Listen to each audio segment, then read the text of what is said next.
It's a story about octopi, BMWs, and the universe.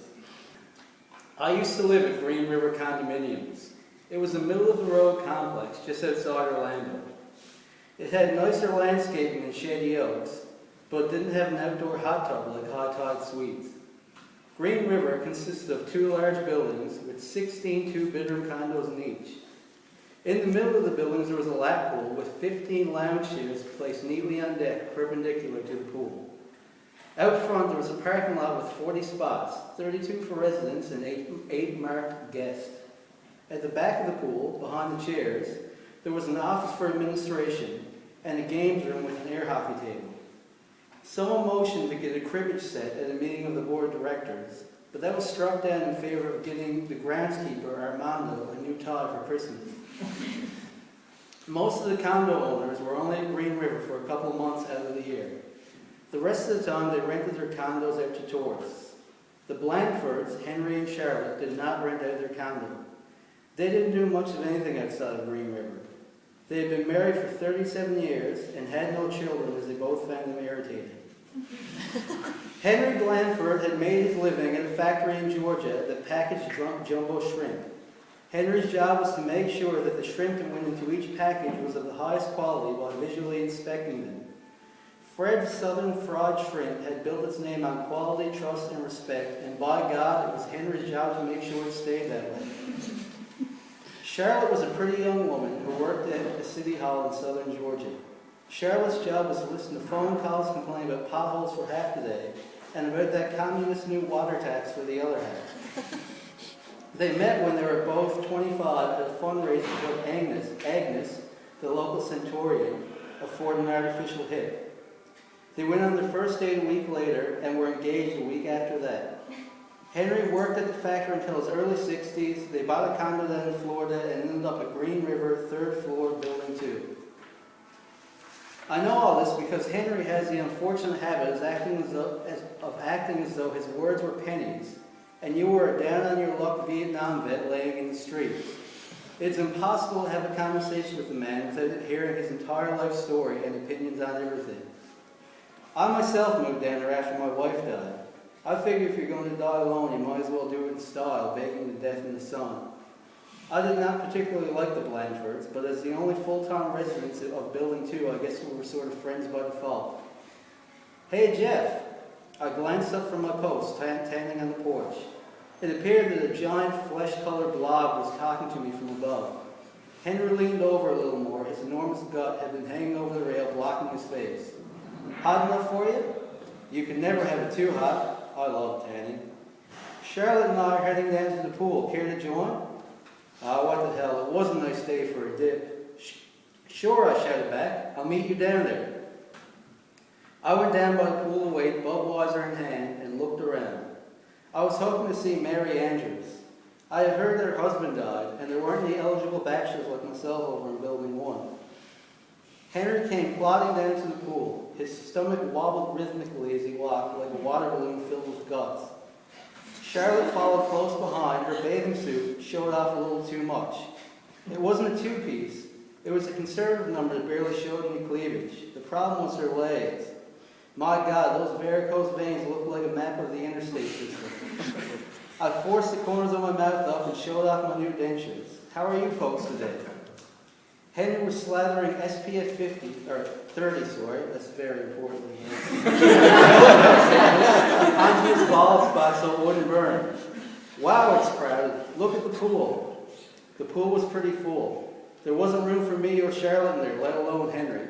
I took a sip of beer. "Well, I guess we can find a place to sit." Henry patted me on the back, his hands still slimy with sunscreen. "Goddamn tourists, huh? Don't even pay any condo fees." We found 3 chairs in the very back and pushed them together. I continued my exhilarating regime of laying down and soaking up vitamin D, while Henry berated Charlotte for not bringing down their cooler. As long as he was yelling at her, he wouldn't talk to me, I guess. I turned to a young man watching his wife and kids in the pool. He looked vaguely foreign. "How's it going there, partner?" He spoke without an accent. "Not too bad, just vacationing with the family." "Oh yeah, whereabouts are you from?" "I was born in Pittsburgh. My father immigrated from Iran in the 70s. He sipped his drink.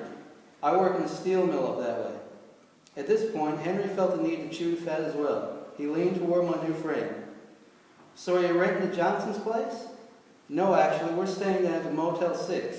The pool was broken, and we figured that it wouldn't hurt anyone if we came up here for a swim. Henry began to turn red. It started in his nose, spread to his jowls, worked its way down his neck, and soon reached the bottom of his stomach. The heat from the sun was nothing compared to the fire burning inside Henry. I think if you laid a log on him, it would burst into flames. He started quiet.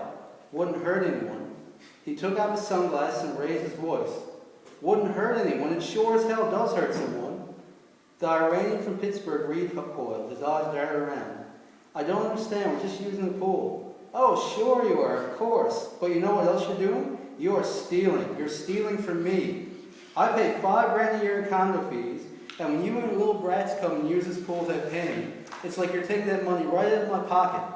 I'm Henry Blandford, damn it. I didn't spend over 40 years working at Fred's Southern Fried Shrimp, the best fried shrimp on the East Coast, to have punks steal from me. Can't you read?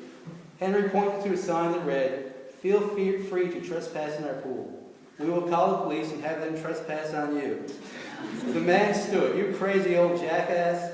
I put a hand on each of their shoulders. "Hey now, maybe we can work something out. I mean, maybe we can let his kids finish up in the pool, just this once." Henry shoved my hand away. No, he has to go.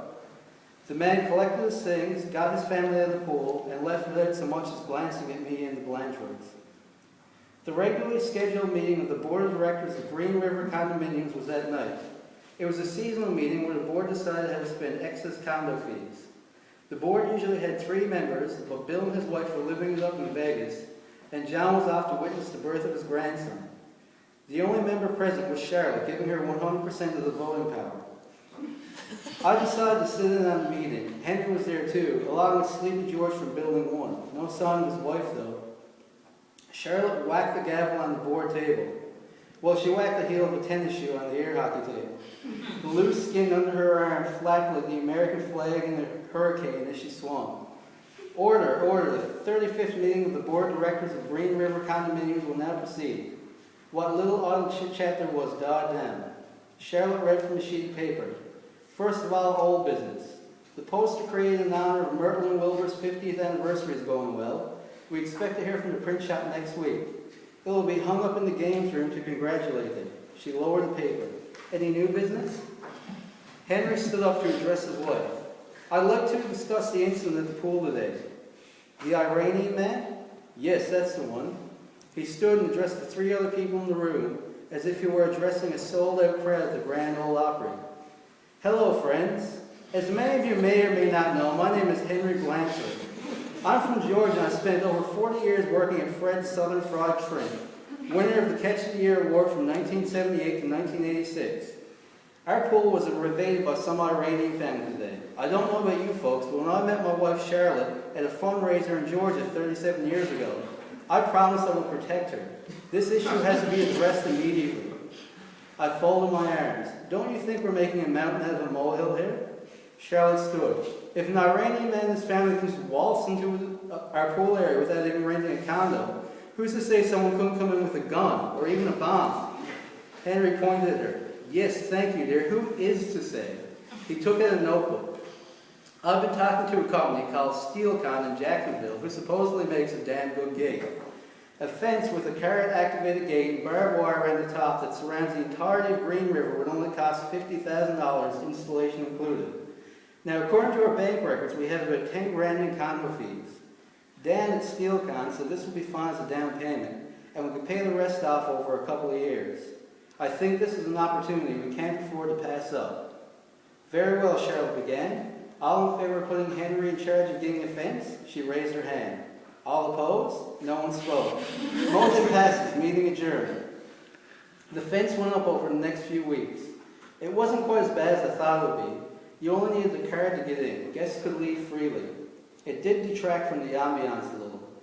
The fence cast a crisscross shadows from a bedroom window in the evening, and I felt like I was in some ludicrous film noir movie.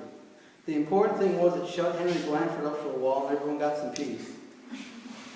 I was relaxing poolside, finally getting a chance to talk to Mary. Her gray hair was up in a tight little bun. I've always liked that. As we chit-chatted, I slowly moved my chair closer and closer to hers, and she made no move to stop me. She jumped a little when the fire alarm sounded in Building 1. Don't worry, I cradled her hand to calm her nerves. Someone's probably just burning a hand. Then we saw the flames. We headed to the gate, pushed the exit button, and went to the parking lot. Everyone from both buildings, tourists and permanent residents alike, followed soon after. Charlotte, being a board member, rattled off each condo number one by one to make sure everyone was accounted for. A large pumper pulled into the parking lot, and a big burly fire chief with a thick gray mustache leapt out to address the crowd. Is anyone left inside? Charlotte spoke up. We called every condo number, so from each condo is here, everyone says there is no one inside.